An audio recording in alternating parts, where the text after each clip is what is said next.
निगरां हुकूमत और वजारत सनअत व पैदावार ने पाकिस्तान में काम करने वाली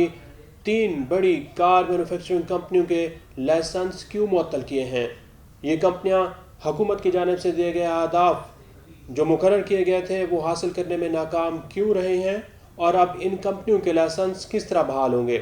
वीडियो को आखिर तक देखिएगा क्योंकि हम आज की वीडियो में आपको बताएंगे कि कार मैन्युफैक्चरिंग कंपनियां पाकिस्तान में कितनी ताकतवर हो चुकी हैं, इनकी इजारादारी इस मार्केट के ऊपर क्या है, इनको टैक्स मराहत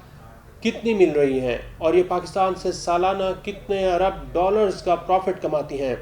लेकिन पाकिस्तान के जो सारिफीन हैं उनको किस तरह की गाड़ियाँ फराहम की जाती हैं, ये हम आपको आज की वीडियो में बताएंगे। नाज़रीन, वज़ारत सनअत व पैदावार ने पाकिस्तान की तारीख में सबसे बड़ा एक्शन शुरू किया है और 3 जो बड़ी कंपनियां हैं जिनमें होंडा, टोयोटा और सुजुकी है, उनके लाइसेंस मुअत्तल कर दिए हैं। इन कंपनियों के पास एक मैन्युफैक्चरिंग सर्टिफिकेट होता है जिसके तहत ये कंपनियां पाकिस्तान में गाड़ियां बनाती हैं। लेकिन अगर कोई कंपनी हुकूमत की जानिब से दिए गए अहदाफ को पूरा ना करे तो फिर उनके लाइसेंस मुअत्तल कर दिए जाते हैं। पाकिस्तान की तारीख में कभी भी ऐसा नहीं हुआ कि किसी भी कार मैन्युफैक्चरिंग कंपनी का लाइसेंस मुअत्तल किया गया हो, क्योंकि ये कार मैन्युफैक्चरिंग कंपनियां इतनी बासर होती हैं, इतनी ताकतवर होती हैं कि ये हुकूमत को अपने इशारों पर चलाती रहती हैं। लेकिन निगरां हुकूमत ने अब इनके इशारों पर चलने से इनकार कर दिया है और इनके लाइसेंस मुअत्तल कर दिए हैं। नाज़रीन, जो हुकूमत की जानिब से ऑटो सेक्टर के लिए 2016 से लेकर 2021 तक की पॉलिसी दी गई है, उसके तहत पाकिस्तान में काम करने वाली कार मैन्युफैक्चरिंग कंपनियां जो कि गाड़ियां बनाती हैं, उनके लिए ज़रूरी है कि वो हर साल अपनी प्रोडक्शन का जितनी वो गाड़ियां बनाती हैं उनका 2% गाड़ियां एक्सपोर्ट करेंगे और इसमें सालाना 2% तक इजाफा करती जाएंगी। यहाँ तक कि 2030 तक पाकिस्तान में जितनी गाड़ियां वो बनाएंगी उसका 10% तक एक्सपोर्ट उनको लाजमी करना होगा। लेकिन देखें, 2021 से लेकर 2026 तक की जो पॉलिसी आई है उसमें इनके लिए ये ज़रूरी था कि वो सालाना 2% अपनी गाड़ियों को एक्सपोर्ट करें। लेकिन 2 साल गुजरने के बावजूद भी ये तीनों कंपनियां जो हैं वो पाकिस्तान से गाड़ियों की एक्सपोर्ट करने में नाकाम रही हैं। दूसरी इनके लिए ज़रूरी शर्त ये थी कि जो कंपनियां कार मैन्युफैक्चरिंग कंपनियां पाकिस्तान में काम कर रही हैं, उन्होंने अपने यहाँ पर प्लांट्स लगाए हुए हैं, गाड़ियों के जो स्पेयर पार्ट्स हैं, आलात हैं, मशीनरी हैं, वो बाहर से मंगवाने के बजाय पाकिस्तान के अंदर उनकी प्रोडक्शन शुरू करेंगे। पाकिस्तान में गाड़ियों के स्पेयर पार्ट्स बनाएंगे, आलात बनाएंगे और मशीनरी बनाएंगे। लेकिन ये कंपनियां पाकिस्तान में मकामी सतह पर गाड़ियों के स्पेयर पार्ट्स और आलात तैयार करने में भी नाकाम रही हैं। ये 2 बड़ी वजूहात हैं, ये 2 बड़े अहदाफ हैं जो कि कार मैन्युफैक्चरिंग कंपनियां पाकिस्तान में हुकूमत की जानिब से दिए गए अहदाफ हासिल करने में नाकाम रही हैं।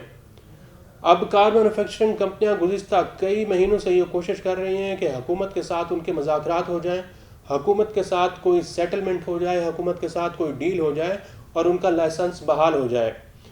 लेकिन हुकूमत ने इन ताकतवर कार कंपनियों की बात मानने से इनकार कर दिया है और किसी भी किस्म की फ़िलहाल डील करने से इनकार किया है, क्योंकि हुकूमत ये चाहती है कि जो पॉलिसी कार मैन्युफैक्चरिंग कंपनियों को दी गई है उस पॉलिसी के ऊपर अमल दरामद कराना ज़रूरी है। पॉलिसी के तहत ज़रूरी है कि कार मैन्युफैक्चरिंग कंपनियां 2% एक्सपोर्ट करें और मकामी सतह पर अपनी गाड़ियों के आलात और स्पेयर पार्ट्स बनाएं। लेकिन पाकिस्तान में चूँकि उल्टी गंगा बहती है, कार मैन्युफैक्चरिंग कंपनियां टैक्स मराहत ले लेती हैं, टैक्स छूट ले लेती हैं और जैसे डॉलर की कीमत बढ़ती है तो फिर गाड़ियों की कीमत में भी इजाफा होना शुरू हो जाता है। लेकिन इसका पाकिस्तान के जो सारिफीन हैं उनको इसके बदले में क्या मिल रहा है? डॉलर की प्राइस जैसे ऊपर जाती है गाड़ी की कीमत बढ़ना शुरू हो जाती है, लेकिन डॉलर अगर नीचे आता है तो फिर उस रफ्तार से गाड़ियों की कीमतें कम नहीं होती जिस रफ्तार से गाड़ियों की कीमतें बढ़ी थीं। इस तरह गाड़ियों की जो सेफ्टी है, गाड़ियों का जो क्वालिटी है, गाड़ियों का जो मेयार है, उसके ऊपर भी बहुत सारे सवालात उठाए जाते हैं, क्योंकि पाकिस्तान में जिस मेयार की गाड़ी मिलती है उसका मुवाजना आप दुनिया के किसी भी मुल्क में तैयार होने वाली गाड़ी के साथ नहीं कर सकते। दुनिया के हर मुल्क में बेहतरीन फीचर्स की नई जनरेशन्स की गाड़ियां तैयार हो रही हैं, लेकिन पाकिस्तान में इंतहाई फरसूदा किस्म की جو گاڑیاں ہیں وہ تیار ہوتی ہیں، انتہائی پرانی ٹیکنالوجی کی گاڑیاں تیار ہوتی ہیں۔ اس کے اوپر بھی وزارت صنعت و پیداوار کو بہت زیادہ تحفظات ہیں، اور کئی بار کار مینوفیکچرنگ کمپنیوں کو یہ ہدایات جاری کی گئی ہیں کہ وہ اپنی کوالٹی کو بہتر بنائیں۔ بھارت کے اندر، ہندوستان کے اندر انتہائی سستی قیمتیں اور سستی گاڑیاں دستیاب ہیں، لیکن پاکستان میں گاڑیوں کی قیمتیں 3 گنا بھارت سے زیادہ ہیں۔ بھارت میں تقریباً 29 قسم کی ایسی گاڑیاں ہیں جن کی قیمت 8 لاکھ روپے سے شروع ہوتی ہے، لیکن پاکستان میں ایک چھوٹی سے چھوٹی گاڑی کی قیمت بھی اب 20 لاکھ روپے سے شروع ہوتی ہے۔ حکومت پاکستان نے کئی مرتبہ کوشش کی ہے کہ گاڑیوں کی قیمتوں کو کنٹرول کیا جائے، اور کار مینوفیکچررز جو کمپنیز ہیں پاکستان میں کام کرنے والی، ان کو ٹیکس چھوٹ دی جائے تاکہ ایک عام آدمی کے لیے باعزت طریقے کی سواری کا بندوبست کیا جا سکے۔ لیکن ٹیکس چھوٹ اور ٹیکس مراعات لینے کے باوجود بھی پاکستان میں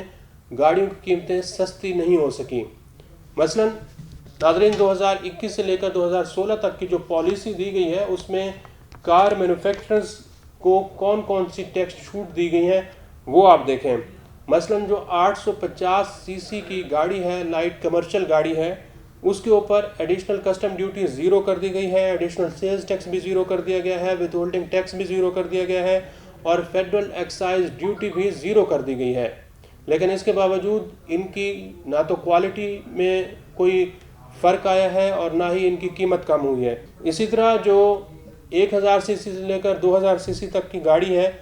اس کے اگر آپ نان لوکلائزڈ پارٹس امپورٹ کرتے ہیں تو پہلے اس کے اوپر جو ٹیکسز تھے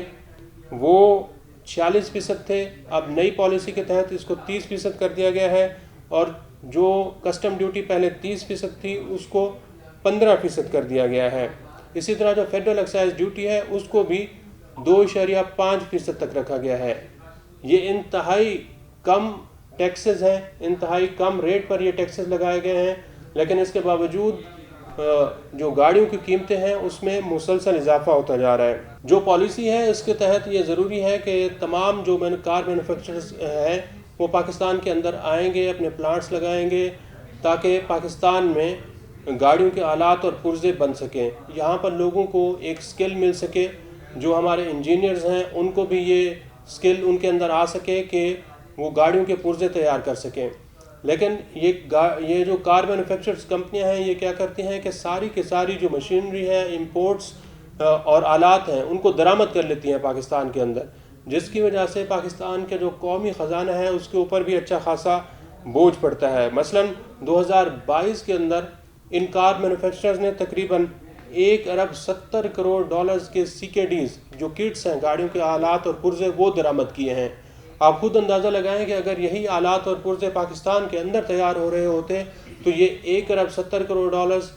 لگ بھگ کوئی $2 بنتا ہے، یہ پاکستان کا زر مبادلہ بچ جاتا۔ کچھ کمپنیاں ایسی ہیں جن کے آلات اور پرزے 70% تک پاکستان کے اندر پروڈیوس کیے جا رہے ہیں، ان کو بنایا جا رہا ہے، لیکن 30% پھر بھی امپورٹ ہو رہی ہے۔ لیکن بھارت کے اندر 100% کے قریب یہ لوکلائزیشن ہو چکی ہے، 100% کے قریب اسپیئر پارٹس اور آلات اور مشینری بھارت کے اندر بن رہی ہے، کیونکہ بھارت کی حکومت نے ان کو پابند کیا ہوا ہے کہ اگر آپ اس ملک کا پروفٹ کماتے ہیں، یہاں سے آپ ڈالرز باہر لے کے جاتے ہیں، تو پھر پلانٹ یہاں پر لگائیں۔ لیکن پاکستان میں اس طرح کی پابندی نہیں لگائی جا سکی کیونکہ حکومت کمپرومائز ہوتی رہی ہے۔ لیکن اب نگراں حکومت نے، وزارت صنعت و پیداوار نے ان کمپنیوں کے لیے یہ پابندی لازمی قرار دے دی ہے۔ ان کے لیے یہ شرط ہے کہ یہ اپنی ایکسپورٹ کو 2% تک بڑھائیں گے، اور کچھ کمپنیاں ایسی بھی ہیں جنہوں نے کچھ معاہدے کیے ہیں لیکن ان کے اوپر عمل درآمد نہیں ہو رہا، کیونکہ پاکستان سے کوئی بڑی مقدار میں گاڑیاں جو ہیں وہ ایکسپورٹ نہیں ہو رہی۔ تو کار مینوفیکچررز جو ہیں پاکستان میں دونوں ہاتھوں سے پیسہ کما رہے ہیں، لیکن جو پالیسی ہے اس کے تحت اپنی ایکسپورٹ کو بھی نہیں بڑھا رہے، اور جو لوکلائزیشن ہے مقامی سطح پر پاکستان کے اندر اسپیئر پارٹس اور آلات بنانے ہیں، اس کے اوپر بھی عمل درآمد نہیں کر رہے۔